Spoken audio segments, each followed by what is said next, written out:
nation's commercial capital. This is the News at 10. Live from Channels Television.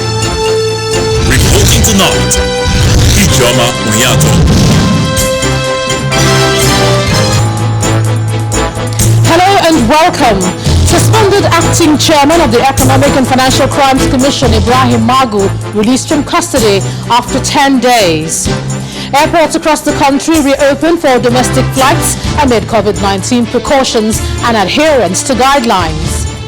President Muhammadu Buhari recalls the bravery of Nigeria's first female combat helicopter pilot, Tolu Arotile, who died in a tragic car accident.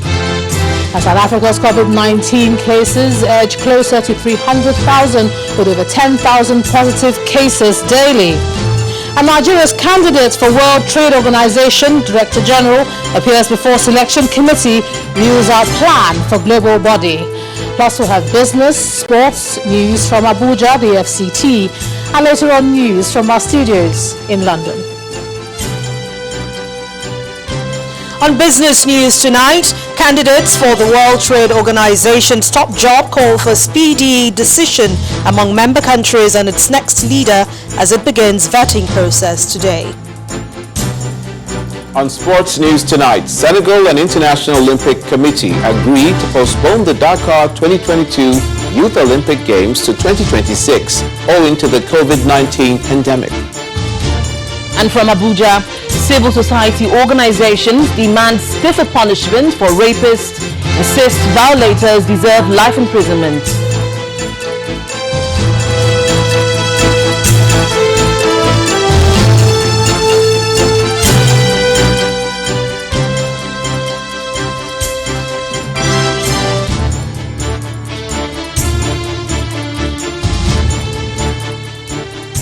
The suspended acting chairman of the Economic and Financial Crimes Commission, Mr. Ibrahim Magu, is now a free man, at least for now, after spending 10 days in detention. The Anti-Graft Commission chief has been appearing before a presidential probe panel investigating the activities of the EFCC under his watch in the last 5 years. Earlier today, the Inspector General of Police wrote a letter to Mr. Magu's lawyer saying that the suspended EFCC boss was not in police custody as being reported in some quarters. His lawyers had asked the IGP to grant Mr. Magu administrative bail based on self-recognizance. The EFCC chairman was arrested on July the 6th amid allegations of corruption and brought before the presidential panel said to be headed by Justice Ayo Salami. Earlier, his lawyer, Mr. Tosin Ojaumo, was on our political program, Politics Today, and he said all the allegations against Mr. Magu were a plot by his detractors. If I tell you that I'm not worried, then I'm deceiving myself. I'm really, really worried. Because most of this information that are flying around in the media are just concocted and a plot to malign and damage the image of Mr. Magu. There is nothing. The issue of he was found with money. Mr. Magu doesn't sign money. He doesn't sign checks. He doesn't sign checks in the EFCC. So all this, from all the indication, it is obvious that some people are at work and they are just out to destroy Mr. Magu. But I've always been saying that Mr. Magu will come out of this victorious. There is nothing. Yeah, his house was searched. Nothing incriminating was found there. The next thing we saw in the media is that golden resources, funds, and a huge sum of money was found in his house. Nothing of such happened. And most of the things they said happened in the panel are not, they're just fabricated lies, just to destroy Mr. Magu.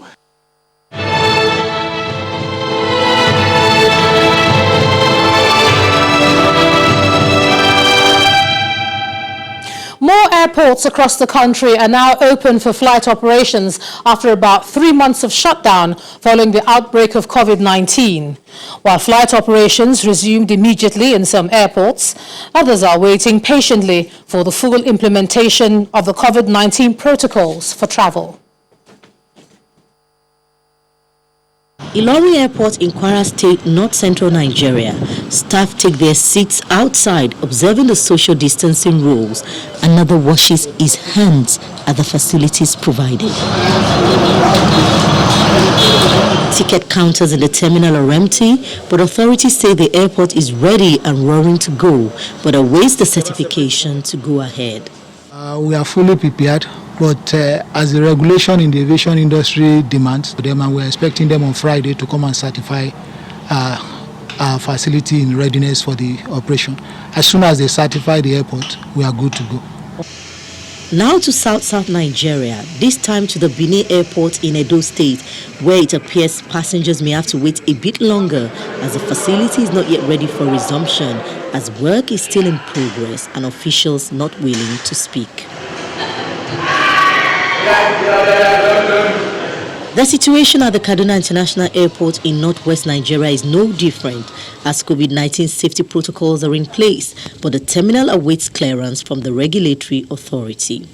We needed to put a lot of things in place before we can resume operations. They don't give us approval, of course we cannot open the airport operations.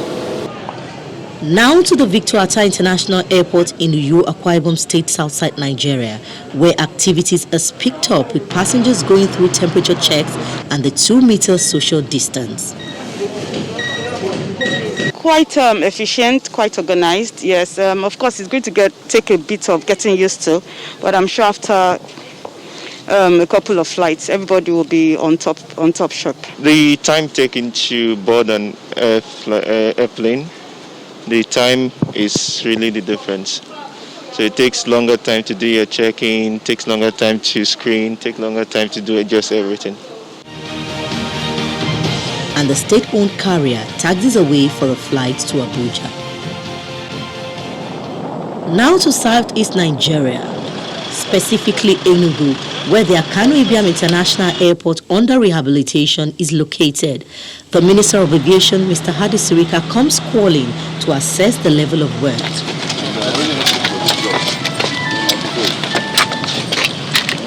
The last stage of pavement wearing course is said to be over 90% complete, and Mr. Sirika is confident of an August 30 opening date. Fence and road is going on, and other works to ensure that this airport, including airfield lighting, has been delivered for day and night operations, and I'm very confident that this procurement will be delivered on the 30th of August 2020. Finally, in Lagos, Southwest Nigeria, new destinations like Uyo and Kano have been added to the list of routes being operated by some airlines, while passenger figures remain low. Meanwhile, the Federal Airports Authority of Nigeria has strongly condemned the conduct of the former governor of Zamfara State, Mr. Abdulaziz Yari, who reportedly violated the COVID-19 health procedures at the Mallam Aminu Kano International Airport in Kano State. In a series of tweets, the airport authority stated that the former governor refused the disinfection of his luggage, forcefully pushed away an officer of the Environment Department who was assigned to the task, telling him he's a very important person. The airport authority says the attendants and all the airport users, and it's unacceptable, cautions all travelers, especially VIPs, to respect the presidential directives by observing the public health travel protocols aimed at curbing the spread of COVID-19 pandemic. Now we'll have more on the resumption of flights in the course of the bulletin when we'll be joined by Dr. Benga Olo. Let's move on now to the southeast state of Ebonyi, where the state government has commenced the disinfection of all schools against COVID-19. Governor Dave Umahi told the state executives during a virtual meeting that since the outbreak of the virus, most of the school premises have been taken over by shrubs. He also directed that all school teachers will undergo COVID-19 tests to ensure their safety and to avoid endangering the lives of the students. The opening of schools will start with the cleaning of the schools, and any school we will open, we will fumigate it, and then do random tests of the teachers. You know, this is very important. And then we will also deploy, health workers to, mount awareness within that, community where the school is sited. And when school starts, we will also have at least trained people that will be in the school, at least the first 1 week to teach them the protocols, teach the children the protocols. This is very important. This COVID is real, and we need to be very careful. It's not just to stand someplace and say open schools, do this, do that. Even if Nigerian people should miss 1 academic year and stay alive, it was it. And we wouldn't want our children to start school without proper awareness of the implication of not obeying NCDC protocols, or even the teachers. Resident doctors at the Olabisi Onabanjo University Teaching Hospital, Shagamu in Ogun State, have reportedly joined their colleagues in an ongoing industrial action. The doctors who are said to be working at the State Isolation Center have reportedly left their duty posts following a directive by the Association of Resident Doctors. The union leader, Dr. Tokbe Oshundara, says the health workers were asked to leave the isolation center in protest against what they call alleged maltreatment of its members. Resident doctors, medical officers, and the house officers under the National Association of Resident Doctors have begun an indefinite strike since July the 1st, but exempted its members at the isolation center from the strike. Now, the warning of heavy rains by the Lagos State government is making residents of coastal towns in the state uneasy, particularly residents of Ajah on the island and Shoki on the mainland. While some of them say the work being done by the state government to reduce the impact of floods is necessary, others say they still fear the worst is to come based on meteorological agencies' predictions. In this report, our correspondent Gimba Umar assesses the impacts from a year earlier to date, as well as what's being done to ease the suffering. Ikorodu with 1,790, just as we said in March, and Ekpe with 1,730. An announcement by the Lagos State government reverberates. It's nothing short of panic for some Lagosians. We, however, focused on two areas, starting from the island. Busy and bustling is Abraham Adesoya, an area peculiar with floods. For years, residents here tell me how bad it gets. We have new development, new estates, putting lots of pressure on existing facilities and infrastructure. Worst hit areas are further down, he tells me, giving evidence on his mobile phone. Lekki, Abraham Adesoya, as you can see, is no joke. The challenge is extensive. A canal sits completely blocked. The resultant effects are visible. The drainage cannot adequately evacuate the water that's coming down from about 2 kilometers away from Ogombo Road. As you can see, this drainage is so small, so when the water comes in, it doesn't have enough place to flow out. So this whole area gets flooded as a result. Work on the canal has commenced as many hope for reprieve. On the mainland, however, seeming silence pervades Oronshoki. A closer look says otherwise. Everyone here is worried, including the children, gloom written on their faces. Their grandmother tells a story of hope, lost. Flood is too much. All my property destroyed. We have to manually fetch the water out with a bucket. When the water comes, it gets to my waist. We need help. Houses at Olabode Aluko sink slowly. An official we met traced the root cause. Last year and the year before, it was terrible. What about now? It's better now. His submission is further buttressed by a youth leader.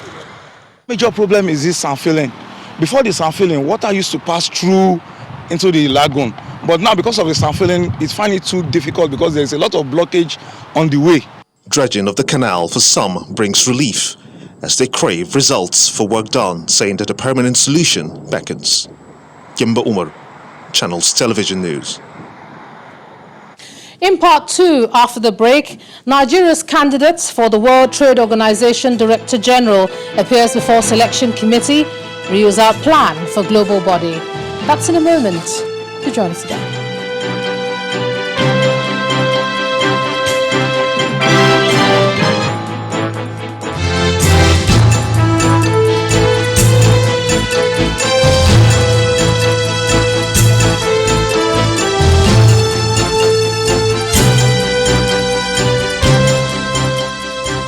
Welcome back. If you've just joined us, you're watching the news at 10 on Channels Television, coming to you live from Lagos. A reminder of our top stories. Suspended acting chairman of the Economic and Financial Crimes Commission, Ibrahim Magu, released from custody after 10 days. Airports across the country reopened for domestic flights amid COVID-19 precautions and adherence to guidelines. President Muhammadu Buhari recalls the bravery of Nigeria's first female combat helicopter pilot, Tolu Arotile, who died in a tragic car accident. Nigeria's candidate for World Trade Organization Director-General appears before Selection Committee, reveals our plan for global body. And South Africa's COVID-19 cases edge close to 300,000, with over 10,000 positive cases daily.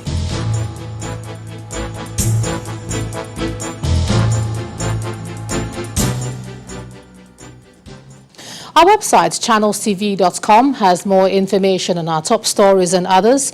Do subscribe and watch Channels Television's live stream on YouTube and other social media platforms using your mobile device browser, or download the Channels TV app for Android and iOS devices from their respective stores.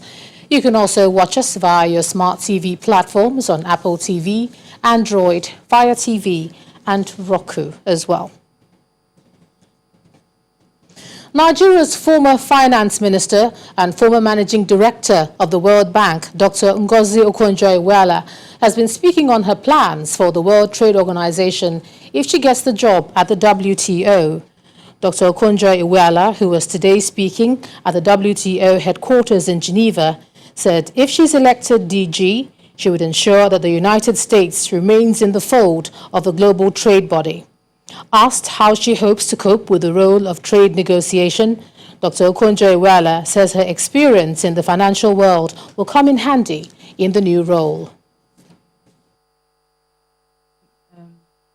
From Mrs. Okonjo-Iweala, I would like to ask her, why is it so difficult to get only one African continent candidate? Why is it so difficult for the African continent to back only one person? Thank you.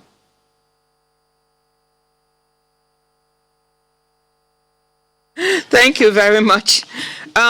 Well, I think perhaps that question is better answered by the African Union. But let me repeat again that I think it's an honor to have 3 qualified candidates from my continent. And we should not necessarily see it as a bad thing. I have total respect for my competitors from all continents for the job of WTO, and I believe that the WTO members should select on merit. Of course, I would love if that came from Africa, because Africa has never had a turn. I would love if it's a woman, because a woman has not had a turn. And of course, I would love it if it were me, because I think I'm qualified to lead, and I have all the attributes. WTO needs leadership. And it needs someone able to bring a bundle of qualities: political ability, an ability to reach decision makers, international contacts, I have that, managerial capabilities from my long years in a multilateral organization like the World Bank, the ability to forge consensus and to negotiate. A reformer. I have a reputation established as a strong reformer, both at the World Bank and also in my country. I've even written a book about it. So I think I bring together a bundle of qualities: public sector, private sector, because you need to know, how do businesses see the WTO and what needs to be done? What about micro, medium, and small enterprises? Just to find out what it means to be a medium or small enterprise owner. I started one myself in Nigeria. Let's come back home now and take another look at the opening of airports across the country.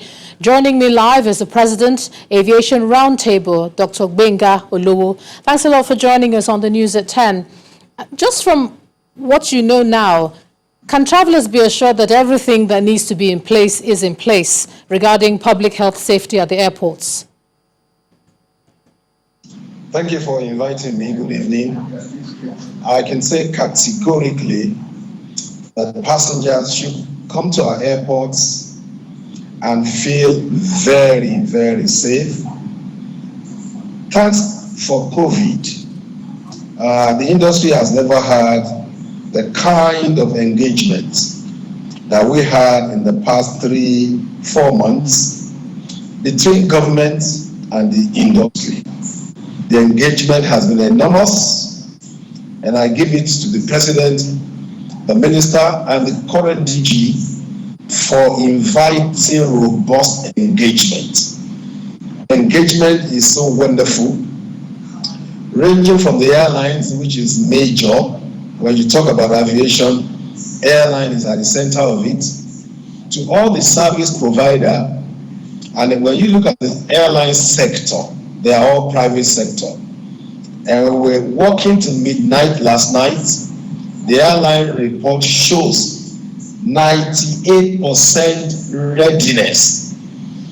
One would think that the airport, which is another major service provider, will be lacking behind because it's a government monopoly. But surprisingly, the airports came up with 95% readiness. You will agree with me that the biggest challenge of COVID-19 is the issue of social distancing. The others are less, and that has been adequately catered for before arrival to the airport, from the ticketing travel agents to the check-in counter and to all the processes before boarding and at boarding, including the passenger himself, the baggage, and everywhere anybody can contact COVID-19. The engagement has been so robust, and I want to assure the traveling public, you are safer to travel now than ever before. The standards that were met were not a Nigerian standard. They are international standards set by ICAO. They are regional standards set by our own regional bloc. And the entire industry is involved. This time around, it's not the government talking, it's the industry and the government talking together. And I feel very satisfied with what we've done in the past 4 months to move the industry forward. I encourage the passengers to proceed and travel. All right, President, Aviation Roundtable, Dr. Gbenga Olowo, thanks a lot for joining us on the news at 10 tonight. It's a pleasure being here. Thank you. Let's cross over to Abuja now, and here's Linda Akigbe. Linda? Hello, Ijoma. We begin with sad news. Barely 8 months after she was commissioned as Nigeria's first female combat helicopter pilot, Flying Officer Tolulope Arotile has died. She was 25 years. Her death was announced in a statement by the Air Force spokesman Ibikunle Daramola, who explained that Arotile died yesterday of head injuries sustained in a car accident at the Nigeria Air Force Base in Kaduna. According to him, a former classmate of hers who saw her coming from a market and reversed his car to meet her, but in the process hit Arotile, resulting in her sustaining head injuries and dying on the spot.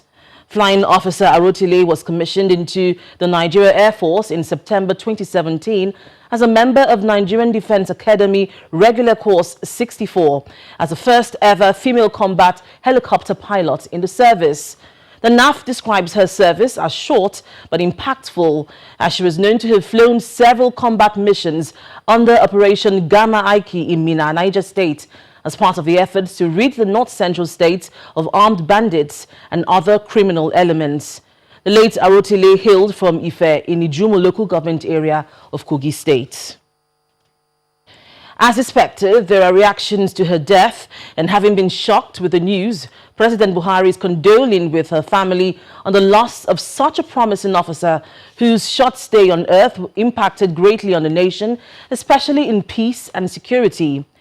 In a statement by Femi Adesina, his special advisor on media and publicity, the president salutes Arotile's bravery in the field to protect the country from the onslaught of bandits and terrorists, assuring that her memory will be indelible and her efforts remembered.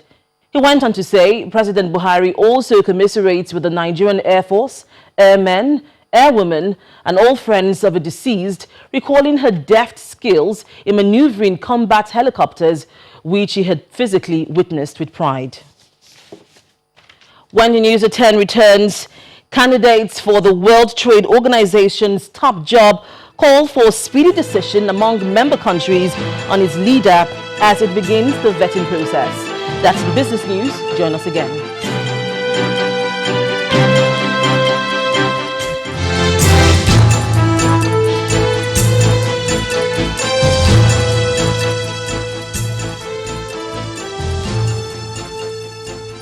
You're welcome back to the News at 10, coming to you live from Abuja. Members of the movement against rape and sexual abuse have converged on Unity Fountain in the nation's capital, Abuja, to demand life imprisonment for rapists. The wife of the Kaduna State Governor, Mrs. Aisha El-Rufai, who led members of the group to the National Assembly, describes the present penalty for rape as not stringent enough. Only recently, the Minister of Women Affairs and Social Development, Mrs. Pauline Talon, said rape cases during the lockdown was about 3,600. Lately, discussions bordering on sexual violence have been at the center of most public discourse. This is due to the rise in cases of rape, which was put at 3,600 during the lockdown. This time, some members of civil society organizations converge on Abuja, the nation's capital, to demand justice for all rape victims. Among them is the wife of the Kaduna State Governor. It's unacceptable that a person who rapes is given 7 years or 12 years. The person should be locked away and the key thrown away for life. Why should such beasts be allowed to exist in our societies? What kind of pardon or sympathy should be given to such a person? We are here to do a peaceful rally to the National Assembly, at least to see how we can seek for a harsher law for this rape that is ongoing, the pandemic of rape that is ongoing in Nigeria. From the Unity Fountain, the group departs to the National Assembly. They are received by the Speaker of the House of Representatives. He calls for increased participation of men in the fight against rape, as well as sensitization of religious groups. This is a fight, not just for women. I have seen some men too, but they're just a token.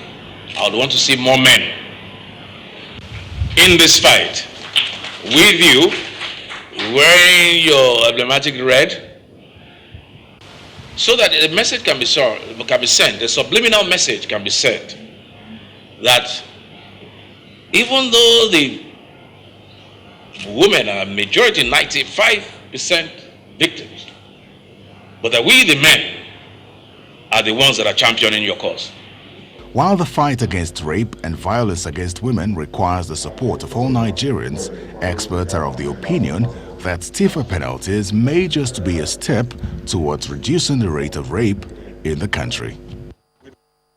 To legal matters, the trial of alleged kidnap kingpin Hamisu Bala, also known as Wadume, and 6 others continued today in Abuja before Justice Binta Murutala Nyako. At the last sitting on Monday, the prosecution presented witness number 6, one Inspector Habila Samuel, who explained his findings from the investigation of what transpired in Ibi, Taraba State on August 6, 2019. And that day, soldiers allegedly shot at the police vehicle conveying Wadume after his arrest, killing 3 policemen and 2 civilians. During cross-examination by the prosecution counsel, the witness informed the court that Wadume was tracked to the Kano's home of his uncle, where he was receiving treatment for gunshot wounds from a family physician.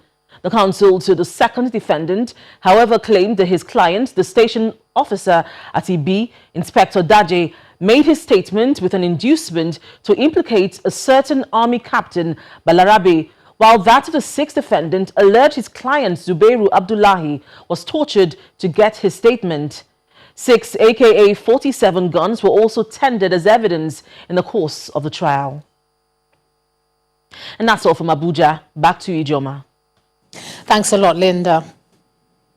The Nigerian Association of Pharmacists and Pharmaceutical Scientists in the Americas has donated personal protective equipment to the Nigeria Center for Disease Control as members of the association call on the government to create an enabling environment for indigenous manufacturing of pharmaceutical products. The representative of NAPSA, Mr. Ali Onoja, says Nigeria has the capacity to manufacture most of the pharmaceutical products that are currently being imported. He was speaking at the handing over of the equipment.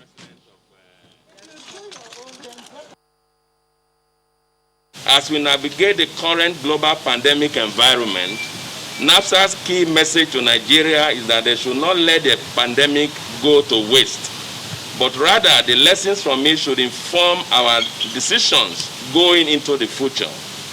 Like every disruptive event, the COVID-19 pandemic revealed the vulnerabilities and weaknesses in our system, and again reminded us of the huge opportunity for Nigeria to play actively in the global health and pharmaceutical enterprise. Secondly, we regret that Nigeria counts among the nations that missed out on the opportunities presented by the truncation of the global medical and pharmaceutical supply chain due to the COVID-19 pandemic. Countries who were prepared are now benefiting from the shift in the global supply chain dynamics. NAPSA calls on the Director-General of NCDC, other officers of the agency, and all stakeholders in the Nigerian healthcare and pharmaceutical sector to use their good offices to facilitate the creation of a national strategy for medical and pharmaceutical manufacturing in Nigeria. NAPSA is willing to partner with NCDC in this effort and will use her vantage access to Nigerian professionals in diaspora to identify suitable talents that will contribute to such an endeavor. As part of its corporate social responsibility and the huge threat that the coronavirus pandemic poses to the nation, the Nigerian Liquefied Natural Gas has donated medical equipment worth about $150,000 to the Bayelsa State Government and the Niger Delta University Teaching Hospital. At the last count, Bayelsa State has a total of 318 confirmed COVID-19 cases, 153 recovery and 18 deaths. To help the state in the fight against the virus, the Liquefied Natural Gas Company NLNG is donating these ventilators, infusion pumps, oxygen concentrators and other medical equipment to the Bayelsa State Government.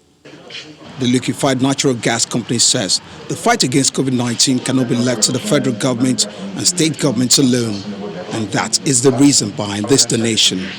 Our contribution towards their fight against COVID-19.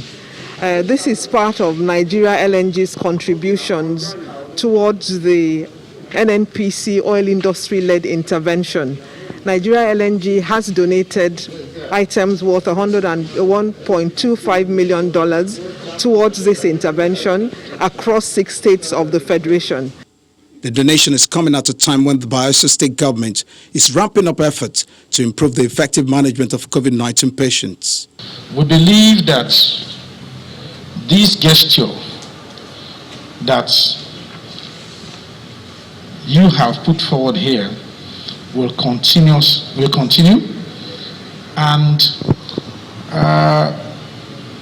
further strengthen the relationship between the state government and you. We are very grateful to LNG for their thoughtfulness because, ventilators are even very difficult to get, even when we wanted to buy. They thought it wise and know how necessary it is and has brought it to us. It's just going to improve our statistics in the management of patients, those who are going to survive, because it's a key element that you cannot substitute. A month ago, The company donated medical equipment to the Lagos State government as part of its contribution to the Oil and Gas Industry Collaborative Initiative. Its representatives say NLNG will continue to support the fight against the virus as it reaches out to more states. Let's take a look at some business news now. Here's Anne Wilder.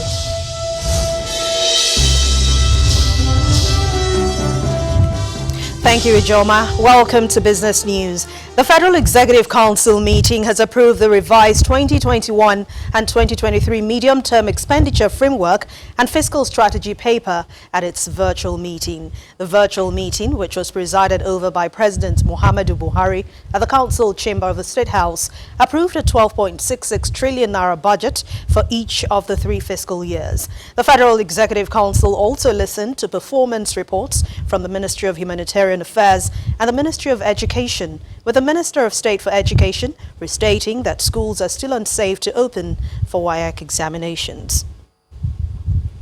A failure by South Africa to lower public debt risks, triggering credit downgrades deeper into sub-investments, and that's according to global ratings agency Fitch. This is coming as debt in Africa's most industrialized economy is set to breach 80% of gross domestic product next year, as the government borrows more to bring the coronavirus pandemic under control. In April this year, Fitch downgraded South Africa's credit rating even deeper into junk territory, citing the lack of clear path towards debt stabilization and higher economic growth.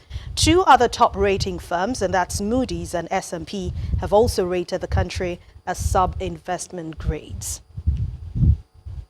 Let's head to the Nigerian Stock Exchange, where banking sector made a 0.37% rebound today, as well as the consumer goods sector components. It pushed the all-share index back into positive territory at the close of business.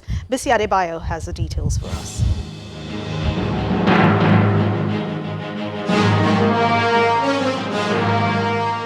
Hello and welcome to the Stock Market Reports. The renewed interest in the telco industry, which is perceived as the most thriving under the COVID-19 pandemic, played a significant role in today's trade at the NSE as the market took a break from the 2-day losing spree within the week thanks to Airtel Africa. This is because investors are expectant of impressive half-year earnings results for the industry, which is likely to rev up the market. Gains recorded by the big boys in the banking sector like GT Bank, FBN Holdings and even Zenith Bank also contributed to today's uptrend. But we are not there just yet, as volume and value remained low despite being driven by the financial services sector. Traders say they look forward to the glorious days when the value of transactions will hit the 3 billion naira threshold. We'll see how soon that will come into effect. Until then, fingers crossed. And that's it on the Stock Market Reports. I am Bisi Adebayo.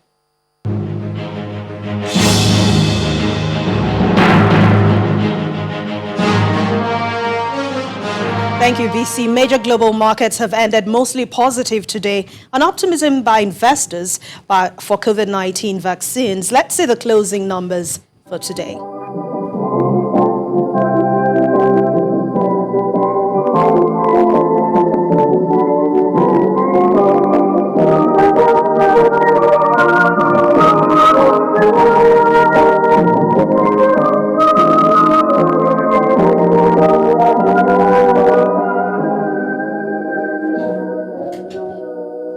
And that's Business News tonight. Thank you for watching. I'm Anne Nwawado. The rest of the news at 10 continues with Ijoma.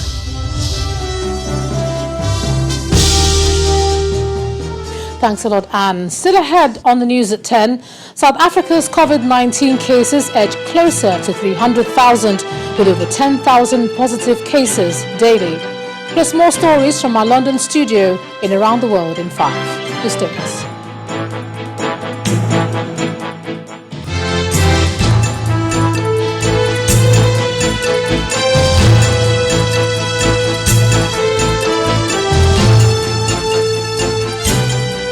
Welcome back.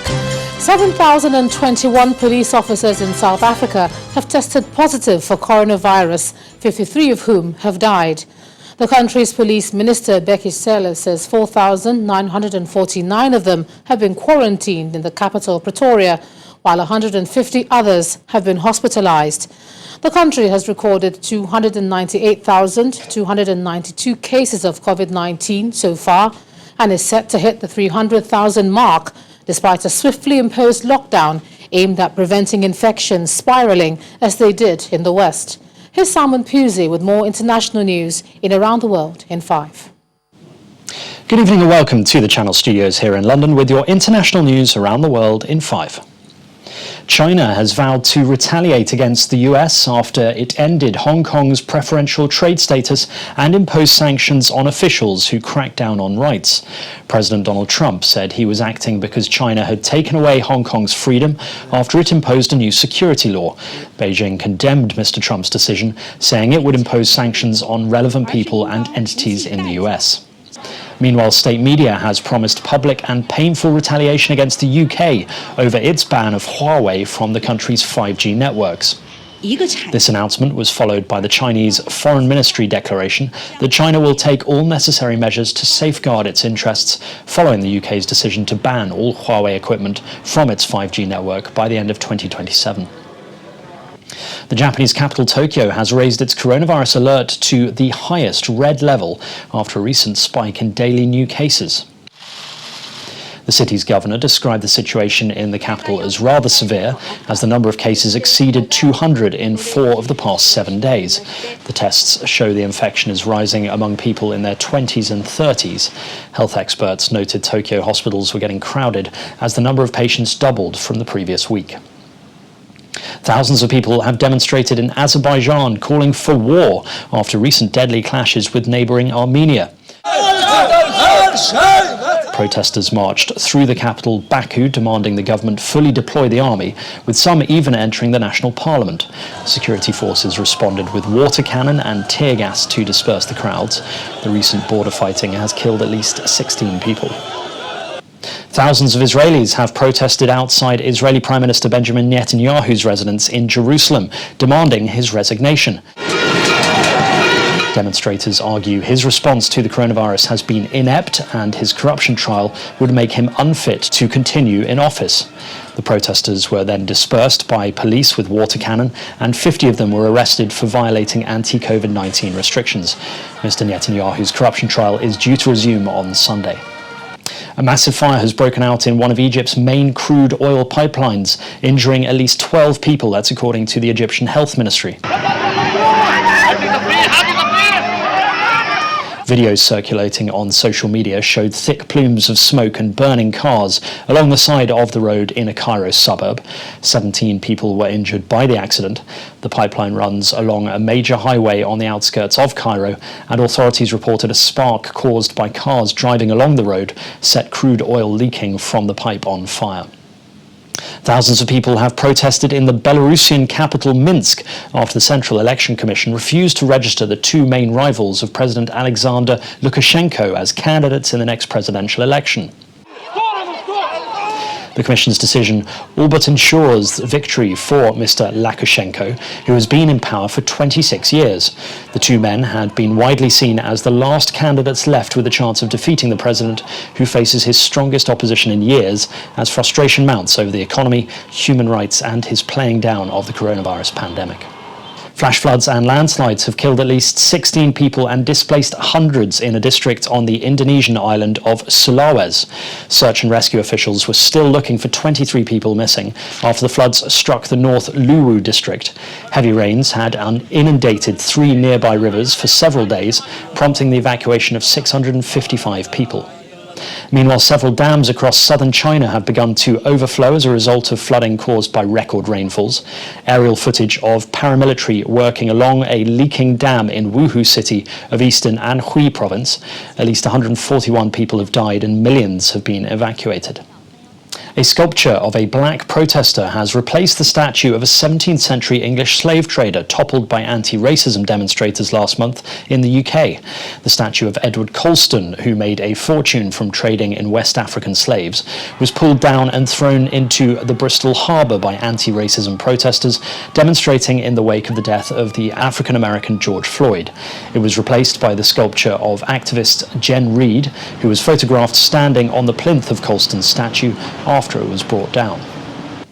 And finally, the remains of an ancient Aztec palace have been discovered under a stately building in Mexico City. During renovations at the building off the capital's central Zocalo Plaza, workers found basalt slab floors. The palace, which was built in 1481 and was the former residence of the Aztec ruler Axayacatl, was also the home of the Spanish conquistador Hernan Cortez after the fall of the Aztec Empire in 1521. And that's your international news around the world in 5. Now back to the Channel Studios in Lagos.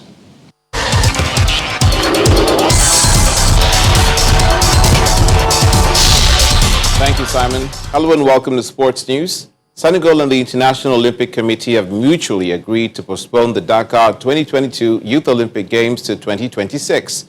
The agreement was reached following in-depth discussions between IOC President Thomas Bach and Senegal's President Macky Sall. The president of the Handball Federation, Pedro Godinho, has insisted that corporate partnerships and right government policies will help to make handball in Nigeria develop into a successful enterprise. This was the resolution on day 2 of the online conference in celebration of the IHF International Handball Week. In the English Premier League, Arsenal have denied champions Liverpool the chance to set a new points record as they fought back to boost their hopes of playing European football next season. David Silva scored 1 and assisted another in his penultimate home game for Manchester City to leave AFC Bournemouth in serious danger of relegation to the championships. Thanks a lot for that, Olumide. And the main news again. The suspended acting chairman of the Economic and Financial Crimes Commission, Ibrahim Magu, was released from custody today after spending 10 days in detention. He has been facing a presidential probe panel investigating the Economic and Financial Crimes Commission under his watch. And Nigeria's former finance minister and former managing director of the World Bank, Dr. Ngozi Okonjo-Iweala, are speaking on her plans for the World Trade Organization if she gets the job at the WTO. That's the news at 10 tonight. Thank you so much for staying with us. I'm Ijoma Onyato. Do have a good night and stay safe.